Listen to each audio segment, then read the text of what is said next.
রাজধানীর গ্যান্ডারিয়ার একটি বাসায় গ্যাস লিকেজ থেকে অগ্নিকাণ্ডে একজনের মৃত্যু হয়েছে। একই পরিবারের দগ্ধ আরও দুইজন।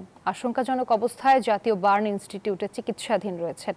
নিহত মেজবা উদ্দিনের শরীরের 100% দগ্ধ ছিল বলে জানিয়েছেন চিকিৎসক।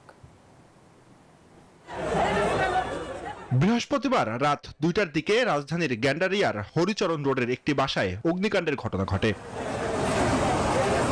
দোতলা ভবনের দ্বিতীয় তলায় থাকা মোট 3 জন দগ্ধ হন। পুড়ে যায় বাসার 3টি রুম ও আসবাবপত্র। প্রত্যক্ষদর্শীরা জানান, দগ্ধ অবস্থায় তাদের উদ্ধার করে শুক্রবার ভোরের দিকে জাতীয় বার্ন ও প্লাস্টিক সার্জারি ইনস্টিটিউটে নিয়ে আসা হয়। এই জায়গাটা কাজ করার পর আমি বাসায় গেছি, দোকান থেকে জিনিস কিনে বাসায় গেছি। বাসায় যাইরা বসা 2 মিনিট হয় নাই, দিরিম করে শব্দ হইলো, মানে দৌড়ে এসে দেখি উপরে আগুন ধরে গেছে। গ্যাসের গন্ধ তো এখনো পাওয়া যাচ্ছে। এটা গত রাত্রে যখন কাজ করা হয়েছিল তখন থেকে এটা শুরু হয়েছে।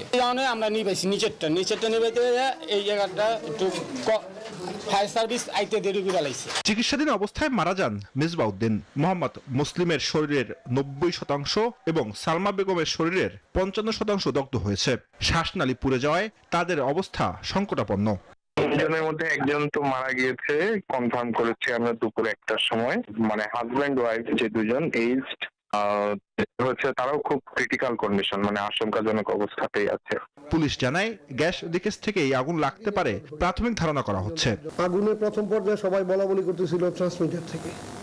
আমরাও প্রাথমিক এরকম ধারণা ছিল, কিন্তু ফায়ার সার্ভিসের লোকজন আগুন নেভানোর পরে দেখা গেল যে ট্রান্সমিটারটা অক্ষত আছে।